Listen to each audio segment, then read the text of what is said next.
Nous sommes actuellement dans l'un des endroits les plus beaux d'Eretz Israël. Vous savez que cette région qui surplombe la Kinneret s'appelait Ginosar. Et la Gemara nous dit que les fruits qui poussaient dans cette région, qui s'appelle Ginosar, étaient des fruits tellement bons, tellement succulents, que les gens venaient de toutes parts pour en consommer. Et pourquoi est-ce que ça portait ce nom de Ginosar? C'est la contraction de deux mots. Gané, Sarim. C'était les jardins des princes. Des gens qui avaient des moyens, eh bien ils pouvaient se payer ici dans cette région des champs, des jardins où il y avait des vergers, des fruits merveilleux.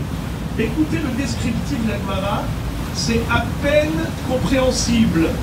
La Gemara dit que les fruits de Ginosar étaient tellement bons qu'ils ne poussaient pas à côté de Jérusalem, parce que les gens auraient pu dire on va dans les 3 fêtes de pèlerinage à Pessah, Shavuot et Sukkot. Pourquoi on va à Yerushalayim? Eh bien c'est pour profiter des fruits de Ginosar, les fruits merveilleux. Eh bien Akadosh Baruch Hu a dit non, quand vous allez à Jérusalem, c'est uniquement pour la sainteté de ce lieu, pour aller pèleriner dans le Saint-Temple, pour aller offrir des sacrifices, pour s'élever spirituellement parlant, et pas pour aller plonger dans une recherche de plaisir charnel. Mais où est-ce que ça se retrouvait la bracha d'Eretz Israël? Eretz, Zavat, Chalav ou Dvash, une terre où coule le lait et le miel, ça se passait où? Eh bien ça se passait là, autour de la Kinneret. Mais dans la Kinneret, il y avait aussi la Chochma.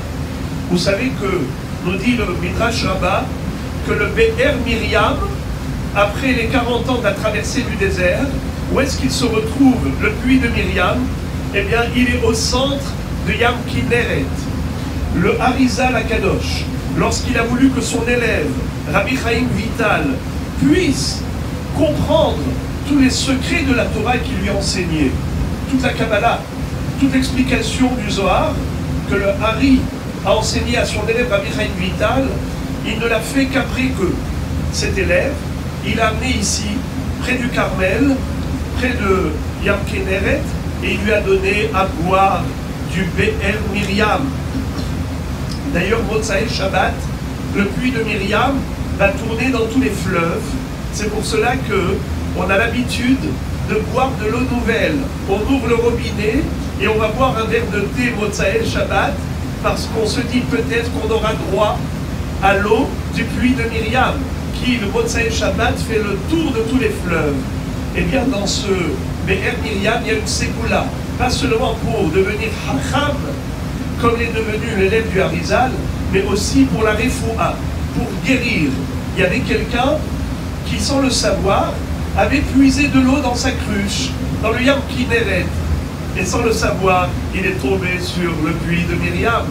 Eh bien, cette cruche, quand il a marché, elle s'est cassée. Mais qu'est-ce qui s'est passé? Cet homme-là était lépreux. Il avait de la lèpre dans tout le corps.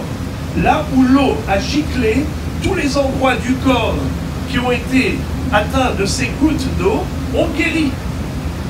Ça veut dire qu'il y a quelque chose d'extraordinaire dans ce Yam Kinneret. Alors je vais vous donner une explication très belle de la Gemara qui dit que ces Chachamim mangeaient tellement de ces fruits. Il y avait un Rav qui disait, après avoir mangé des kilos et des kilos des fruits qui poussaient dans les jardins de Ginosar qui surplombaient la Kinneret, il disait, je pouvais jurer que je n'ai pas encore goûté, tellement c'est bon que j'avais l'impression que je n'ai pas encore commencé, après avoir mangé des kilos. Il y en avait un qui disait, on en avait tellement mangé de ces fruits, jusqu'à ce que, carrément, j'ai perdu mes cheveux.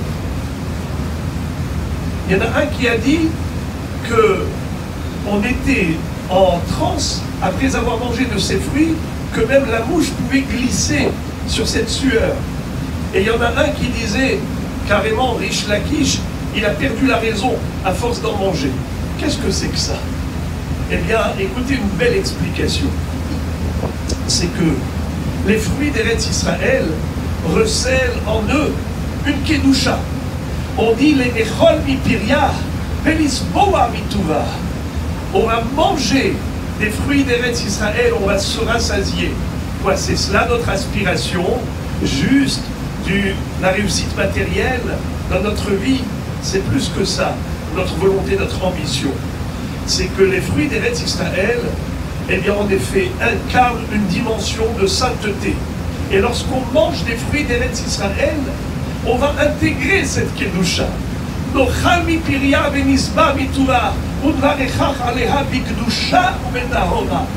va te remercier, Hachem, de bénir dans la sainteté. Ça veut dire qu'avec les fruits d'Eretz Israël, nous-mêmes, on devient plus kadosh. Et lorsqu'on devient plus kadosh, on peut se débarrasser du Yetzer Hara, qui est la Toum'a. La Toum'a, le Yetzer Hara, nous dit Rachamim, il a été comparé à un zvouv, à une mouche. Qu'est-ce qu'elle a de particulier, la mouche? La mouche, quand elle vient ici, tu la renvoies, elle vient de l'autre côté. Tu la renvoies de l'autre côté, elle revient de ce côté. Le Yetzer Hara, il ne te lâche jamais.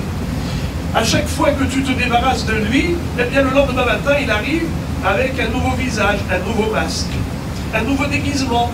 C'est comme le zvouv. On a mangé tellement de fruits d'Eretz Israël que la mouche pouvait glisser, c'est-à-dire que le Yetzer Hara, on pouvait se débarrasser de lui, parce que tellement on avait évolué dans la sainteté, grâce à la consommation des perot dinosaures, des fruits d'Eretz Israël. Et l'autre dit, eh bien on a perdu les cheveux. Dans la Kabbalah, les cheveux représentent aussi la Midat Adin, représentent la force du Yetzer Hara. C'est pour ça que vous voyez les Chassidim se rasent la tête. Après la Kabbalah, pourquoi ils se rasent la tête? Se débarrasser des forces extérieures, des forces étrangères du Yetzer Hara. Et enfin, Rish Lakish qui a dit, on a tellement mangé de ces fruits jusqu'à perdre la raison, c'est que la raison, comment ça se dit en hébreu? Da'at. Da'at, c'est la raison. Comment s'appelle le fruit de la connaissance du bien et du mal qu'avait mangé Adam Arishon? Eh bien, s'appelait Etz Da'at Tovara, le fruit de la connaissance du bien et du mal. C'est là où le Yetzer Hara s'est accroché à Adam et Chava. Eh bien, lorsqu'on mange des fruits d'Eretz Israël, c'est pas comme le fruit de la connaissance du mal. Au contraire, c'est le fruit de la connaissance du bien. On a perdu la raison, c'est-à-dire, on a perdu la mauvaise raison pour pouvoir intégrer la raison, la connaissance de Dieu. Darat Hashem. Et c'est ça, Eretz Israël. Ça nous permet d'évoluer dans la Kedusha, de s'élever. Eh bien, Moray et Rabotai, je vous souhaite à vous tous, à vous toutes, Be'ezrat Hashem, de continuer dans ce progrès et qu'on reste la main dans la main à continuer à gravir les échelons de l'échelle spirituelle et que Akadosh Baruch Hu nous permette de vivre toujours dans le bonheur, cette Torah si belle, et qu'on puisse retransmettre le flambeau aux générations à venir jusqu'à la venue du Mashiach. Amen, ve Amen. Toda Rabba.